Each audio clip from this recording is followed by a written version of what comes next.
ada makanya orang-orang terus ke sini. No, sensor. Ini si lampu merah. Bang, jadi kenapa namanya mushroom? Kita pertama tuh buka di daerah Mushroom Bay namanya di Nusa Lembongan. Oh, Mas Rumba itu apa? Mushroom Bay itu kayak pelabuhan. Oh, Itu Kan nama tempat beach-nya juga mushroom. ya nama beachnya Mushroom Beach. Langsung dijadiin pelabuhan namanya Mushroom Bay. Ya. Terus dibukain coffee shop sama Pak Liu Sinatra namanya.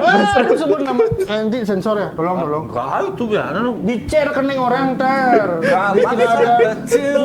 Laundry manir. Kan ganti-ganti lirik orang. Oh, sorry. Kan. Lanjut. Dibuatin Aku minta sama Leo. Pak Leo, saya dari perwakilan Leong Sinatra mengakui bahwa kami tidak menggunakan. jadi Lanjut. ya dari sana dah. Karena kita ada di daerah Mushroom. Jadi di daerah Mushroom tuh beberapa tempat kayak villa, bungalow tuh dinamain Mushroom juga. Udah dari lama kah pelabuhan itu Sudah.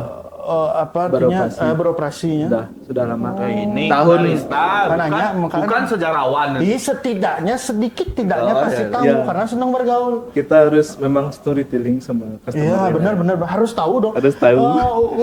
Where is it kan pasti orang nanya ini mana ini sih gitu. Iya. Ngerti bahasa Inggris. Nyen tuh Quran bisa kau bin. Gimana? Ini soal Quran bisa kau.